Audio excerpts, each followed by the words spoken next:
This is the Ron Paul Liberty Report with Ron Paul, Daniel McAdams, and Chris Rossini. We are all ambassadors of the Ron Paul doctrine, and it's so simple. Just tell the truth. An idea whose time has come cannot be stopped by any army or any government.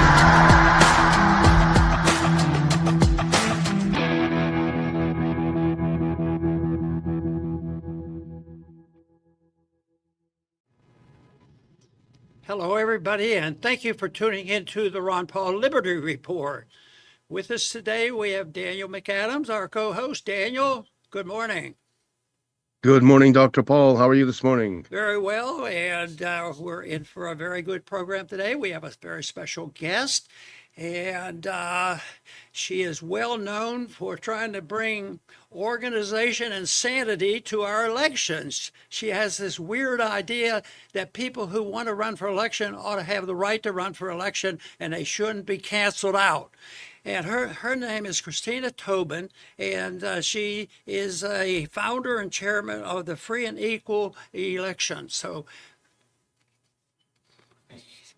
good morning. Good morning, Dr. Christina. Paul. I'm glad to have you here in the studio. And you're our first guest in our new studio, which is still not totally fixed up yet. Wow. But we're glad to have you here in Lake Jackson. Well, I'm glad to be sitting here next to a legend. I think the viewers out there, a legend, my hero. I mean, No fibbing. oh, no fibbing, no fibbing, even though I do have some Illinois roots, but I'm not a fib to date. But I mean, I have been in the electoral arena for decades, and you have been one of many inspirations of mine of why I'm here today. So we've talked in different ways, texting and emails, and met each other a few times, and you've been busy and you're steady and you're reliable, and you have a message. Briefly tell our audience, what is that message? What is the message that you've been trying to get out and doing a very good job at it? Because some people have responded that have wanted to participate that feel like they're not getting a fair shake in the elections. Well, I'm sitting next to you, so I must be doing something right. And Free and Equal Elections has been around since 2008. I've been in the electoral arena for almost, well, over 27 years, and I founded Free and Equal Elections in 2008. I'm here to unite our country. There are more independent voters, according to the Gallup poll, 45% independent voters, more than Democrats and Republicans. And through Free and Equal Elections, we host independent presidential debates. We've been doing that since 2008. Free and Equal also hosts the United We Stand Festival, as well as launching our decentralized blockchain app. Wonderful. And you've been busy traveling, and you have events all around the country, right? Yes, I do. Do you have a number of people that express an interested? Are you interested in telling us you have 10 people looking at what you're doing, or 20 people, or 100 people? What is the size of your organization? Because the size isn't everything, but it helps give us an impression that you've been talking to a lot of people, and you've had how many conferences? You get people to come to conferences and try to pick up from that, because that's one of the places where we've bumped into each other, is at some of the conferences. You're there for what you're promoting and you're speaking, and I'm there for other reasons. So what is the size of the organization? We would say beyond dozens, primarily volunteer, if not more. And the coalition that we've built is hundreds of organizations across the spectrum. So we've reached tens of millions in 2012 when Larry King and I co-moderated a presidential debate together. Can you believe it, though? We've been censored quite a bit on social media. A throttle when the real idea is, That's not fair. I don't know. It's something about the media doesn't want a real idea to come to the masses. University systems, we've had challenges there with UCLA in the past, but we've prevailed. But, a lot of people and a movement, Dr. Paul, you've said when an idea comes, nothing is going to get in its way. And the idea, it's coming. Boy, for sure, and we're dealing with the subject of democracy in a more positive term than some people can use, like myself, because sometimes that's misleading. But the chance to express ourselves, Yes. and I'm not much into computers and awkward with them, and I have a little problem with that, but and a little skeptical. But the way I see technology is there's good stuff and bad stuff. You can find good things, and I find that a lot of junk out there, and I have trouble sorting it out. But I still think it's fantastic because we're sitting here, and Daniel is not in this room, and sometimes we talk to people overseas, and I'm just really impressed with what can happen and the people that we can reach. So I think this technology has been helpful to all of us, but it's also a challenge because they can. I'm sure you have seen and experienced the things where things have been done unfairly to you and your organization. Definitely have had some uphill battles, but I don't give up. And you're right, I'm consistent. I keep going. I never give up. I've had some great mentors like yourself. Representative Thomas Massey's another independent, Ralph Nader in 2008. I never met Ross Perot, but what a huge inspiration, Anderson. And yes, there's been wrongful censoring, stifling of free speech. But when we unite our nation across the political spectrum, because we recognize there are more ideas that we can agree on than not, and the people want peace and love and compassion, and that idea is coming soon. And you have been a huge, huge inspiration, not only for myself, but the 1,000 or so people that I saw at your 90th birthday party last year in Lake Jackson. I mean, those leaders, they are looking for a direction, something to do. And the work that I've done has paved the way, and you have been a key to sparking that. Well, enough of that. Enough of that. Now. But I want Mr. to Humble One, as you another reason why you're so loved. I want to get Daniel involved here. Daniel, welcome our guest today, and maybe you have a comment or a question.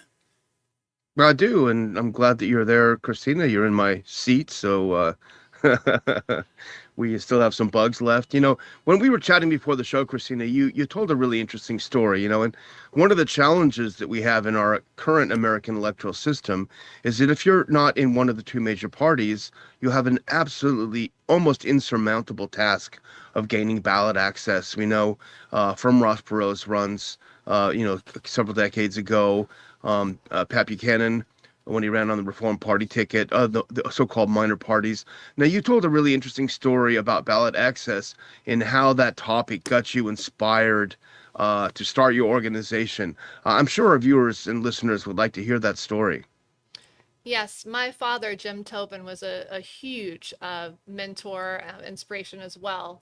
And he worked for the Federal Reserve for 9 years and quit 1 year shy of getting a lifelong pension. Why? Because he saw the corruption within the Fed of funneling money illegally to support the wars. Wrong. And so he started the largest tax fighting organization called National Taxpayers United for 45 years. My dad passed 4 years ago, and he ran as a libertarian for governor in 1998 in Illinois. And I learned at 17 years of age that it took 25,000 signatures for third parties to get on the ballot, while it was only 5,000 for D's and R's. And while my dad was wrongfully knocked off the ballot in 98, in fact, he was recommended by the hearing officer to be placed on the ballot. The state board still wrongfully knocked him off the ballot. My dad sued the State Board of Elections directly out of pocket. It went all the way to the Illinois Supreme Court, and he lost.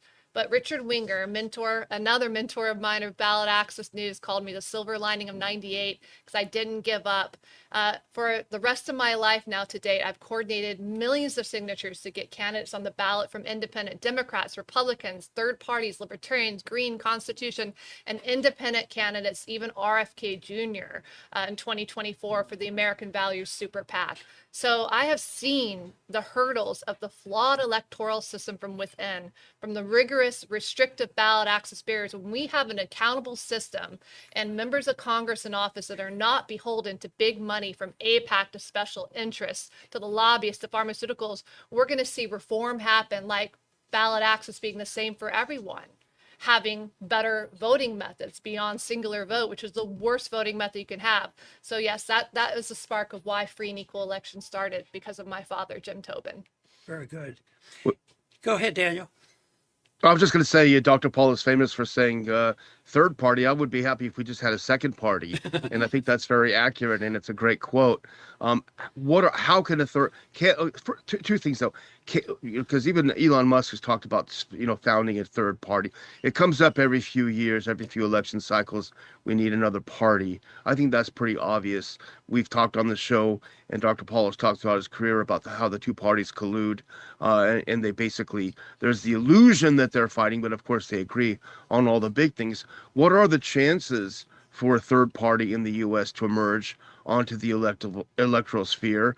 Does it have to start in local elections, state elections, or could there be a large third party that jumps onto the scene and somehow captures people's attention? Well, speaking with Dr. Paul before this interview, and we both agree political parties don't work. There's no mention of political parties in the Constitution. And I have seen firsthand from within the National Libertarian Party, Green Party, I'll put this in a book one day. I have seen as the political parties become larger, they inevitably become infiltrated. So there is a reason why the Gallup poll has said there's 45% of voters are independents. There are more independent voters than there are Democrats and Republicans.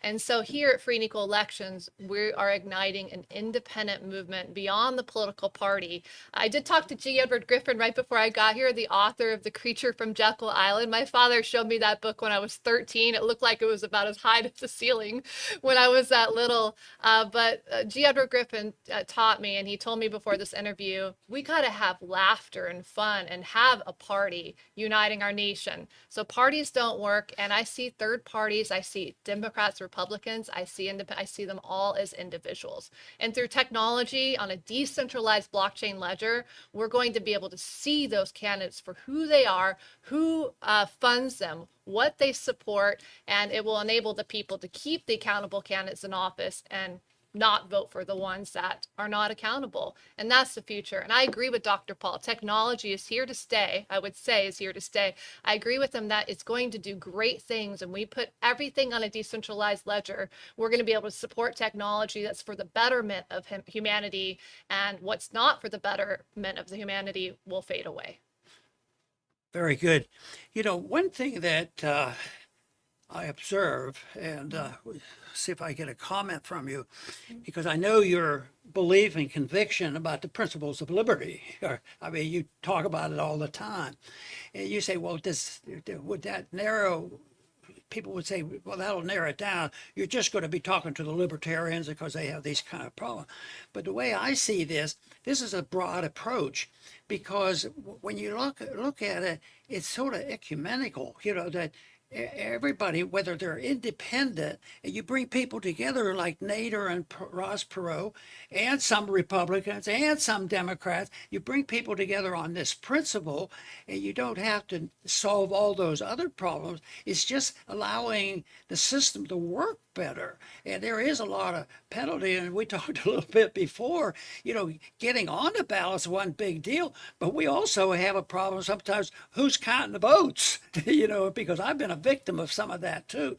So it's a big problem, but that's a reflection of human nature. And as bad as the system may seem, and it's not so smooth right now, it's still better than having a one-man dictatorship and some of the stuff that went on in the 20th century that we had to experience. And I remember World War II and, the Vietnam era and some of this stuff. So I think that in a way, what you're doing here, there is a broad approach, and you bring people together, because I've experienced that, because I would talk to everybody who had an interest in just telling the truth. And you do that, and you make friends with, why are you, well, they're doing that to my son already. Why are you supporting the bad people? Just because he's talking to people, and trying to get, a hearing, whether it's in the Congress or in the voting. But I think what you're doing is a very important issue. Thank you so much. And through technology, we're going to resolve all these issues. We'll be able to have the voting process done the right way. We'll be able to have the voting process will be where we can count it properly, and there'll be good in technology. So I agree with everything you said, Dr. Paul. Oh, very good. I do. Daniel, do you have another follow-up? Yeah, I was gonna ask a question about this, Christina. And this may not be exactly within the purview of your organization, but tangentially it definitely is. And it's the issue of money in politics. I mean, one of the reasons why so-called minor parties or third parties have a difficult time is the onerous task of getting onto ballots, of course, but also just having to raise money in races that are now obscenely large. I mean, we see even in the current administration, when you are a donor and you give $200 million, you basically get to call the shots. And you mentioned Thomas Massey earlier. You know, there are some people from outside of Kentucky who've put in millions of dollars to see him defeated in the primaries coming up because the current president doesn't like some of the things that he says. You know, for a third party, having to raise $100 million or more, $1 billion to run, it's just an impossibility. I mean, how can we solve the problem of this excessive money in politics? We're going to solve it by uniting our nation. As the free and equal elections, I mentioned briefly how we've done the presidential debates. We've ignited the United We Stand tour. And we're going to highlight the money in politics, but it's going to go, money will always be there in politics. But I foresee through the tour, which I could speak a little bit more on, is I see it going beyond money, where people donate their time, where people get engaged, people get involved to support these candidates and are not beholden to the system, beholden to the money and special money interests that I mentioned before, from APAC to pharmaceutical and so on. What we're seeing with Thomas Massey, what's happening with Massey, whether he knows it or not, I think he knows it. He's so independent of the political party system. The millions that is being spent against him by APAC, Adelson, so on, through Trump, is going to backfire. And I foresee Mr. Massey and many others, Dr. Paul, you will be invited, and you are invited to keynote the upcoming, and we're close to igniting the United We Stand tour, hopefully this spring, this summer. Thomas Massey will be invited, to Tucker Carlson, to Marjorie Taylor Greene, all inclusive across the political spectrum, left and right unite. And we're going to be able to provide a decentralized blockchain voting app that will plug these independent candidates into it and give them the support that they need to run, the tools, the people that can help get them on the ballot. And we're going to start by replacing most members of Congress, not Thomas Massey, I hope he gets reelected, but most members of Congress, meaning the ones that are funded by special interests that I mentioned before, with accountable individuals. And the good of technology through decentralized blockchain, we're going to be able to keep and make sure that these candidates stay accountable. And if they're not, they'll simply be voted out. So Congress, get ready to be replaced. It's happening. You're going to fade away. You're not serving the people. I feel once you have compromising is not an option. And I have not and will not do that with free and equal elections. That's why I have the honor of sitting here today with a gentleman here that has never compromised and he is for the people. And those candidates in office, unfortunately, have compromised, and they're going to be peacefully replaced by accountable community leaders. As we tour across the country, we're going to be asking these community leaders, like how Thomas Massey was involved in his community and the people asked him to run for Congress. We're going to do that across the country, and we're going to ask those community leaders to run, and we're going to help them win. That's a pretty good answer, Daniel, don't you think? Yeah, oh, absolutely. We need to get rid of Lindsey Graham, please. Yeah. He will, Yeah, we'll have some peacefully fade questions away. about but you talked a little bit about your dad, even now, and I think before we started the program. But what are your early thoughts? You know, when you what do you think was the earliest time that your dad was a little bit different than the average person, and maybe not reading the same books, and had an influence on you? And do you remember the very early years on how it grew in importance in your own mind? I saw this picture on the wall, my dad holding a megaphone. I'm like, Dad, what's that? And I think it was like 76. And there's an interview of Jim Tobin, my dad, with Tom Woods. He passed 4 years ago, I may have said. And in that megaphone, he asked the people not to pay their state income tax. And I recall in that area, thousands of people showed up, and they didn't have to pay the income tax that year. So those are the first things. You know, I also was around a stack of petitions of about 1 million signatures what are these stacks of papers? My dad was spearheading an initiative for term limits, which is another great kind of reform that when we get accountable people into office, Congress first and eventually all levels, we're going to implement those types of reform of term limits. And then when your term limit out, you can't run for a higher office, you know. So those were some first moments of my father. I'm like, whoa, I have a different kind of dad here. And then the fact that he had, you know, worked for the Fed for 9 years and quit 1 year. Who does that? Who quits 1 year of getting a lifelong pension? That's a man that stood for Had humanity. an influence. Yes, on me. How about the young people? I was impressed and pleased about the young people that came to the rallies, and I was pleased about bringing people together because when I'd go to a liberal campus, they say, "You can't do that. You're a right winger and all this stuff," and they were sometimes the most exciting. And have you sensed the people getting interested in what you're doing? Do you have some young people interested? Well, you and I, we recently interviewed in Meditation Magazine here, Level Win. That's Marianne Williamson on the front, who will also be a part of the tour. Great friend. Jill Stein's in here, Green Party candidate. And inside the article, we are here. This has been distributed to over 1,000 stores across the country, including Barnes and Noble and Whole Foods. And in this quote, you may remember this, Dr. Paul. This sparked the creation of United We Stand Festival. When you said, if you can ever bring about revolutionary changes, 2 things would need to be involved. Young people would have to be involved, that is, and you would need music. And so those words I wrote in here struck me deeply and led to the first United We Stand Festival in 2014, a decade later or so. Here we sit today. Your words continue guiding our mission as the tour grows nationwide, uniting communities through music, art, and truth to spark a freer, more independent future. And so we are definitely calling for the supporters. I mean, the ones you're going to see who will not be fooled again, right? The who will not be fooled again. They weren't even fooled in the first place, are the Ron Paul revolutionaries. And so we hope to launch the tour as early as the spring, summer. We already locked in for the 11th annual or 12th annual. I forgot what, I guess it would be 12th annual at Art Basel this December through Family Office Forum. But man, we would love to launch it this spring at a university in Texas.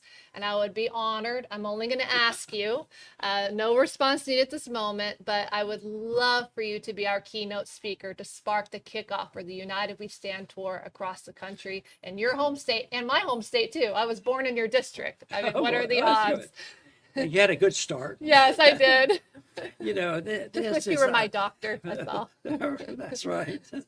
No, I think that, you know, getting the young people out and the music is very important. But then that led to a couple of requests. And I think somebody kiddingly, even today, said something, "Are you going to sing?" But that was my promise. I had to swear I would never do the singing. If I did, it would be very quiet. But that's why I really appreciate the music, all music that is decent presented. So I can admire and enjoy music. At the same time, I know my limitations, but listening is a lot of fun too. Well, I would love to hear your voice. I hear you're a Sinatra fan. I grew up with the Rat Pack poster. I little think bit. so. Yeah, who's in that Frank package? Sinatra? Yeah, I Dean never and- met him though. Oh, no. No, My but I dad have, was, I have his soft music is when I need something in my car and I'm driving and in traffic.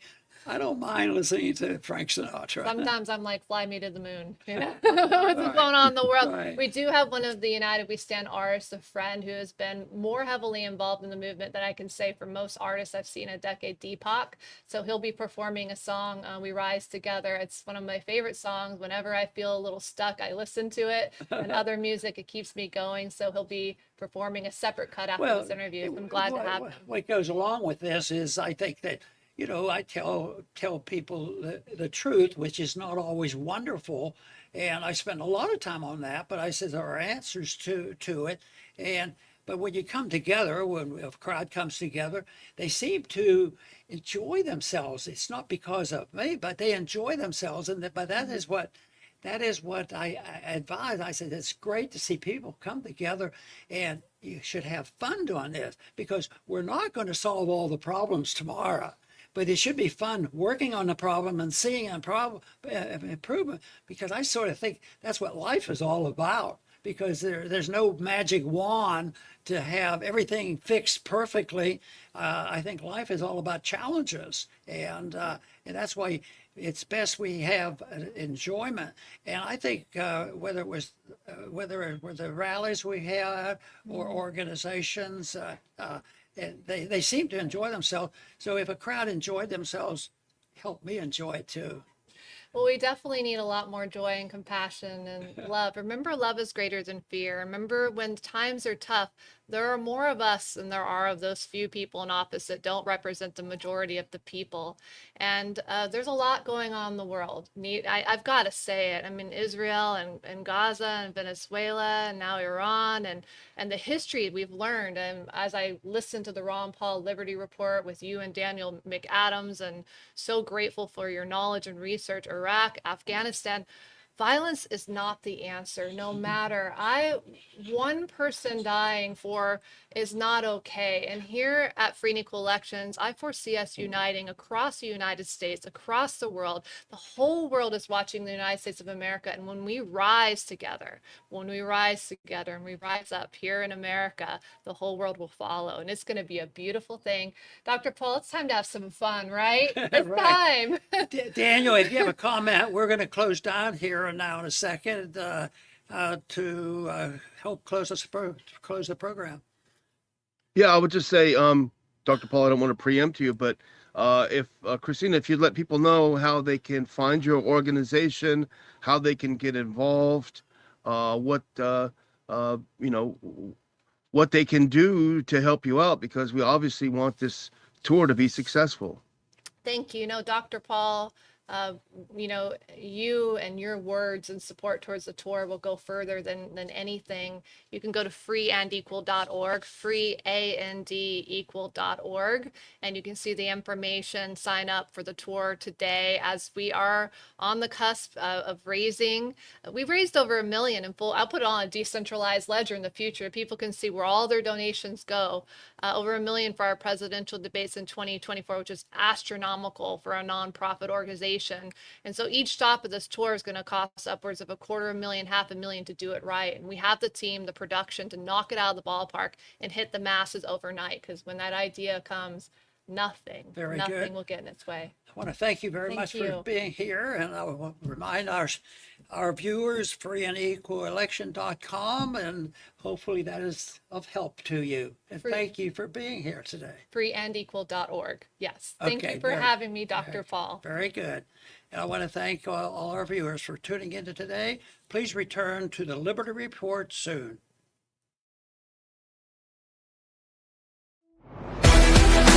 Thanks for watching the Ron Paul Liberty Report. Like and subscribe to help spread the message. And until next time, live free. This country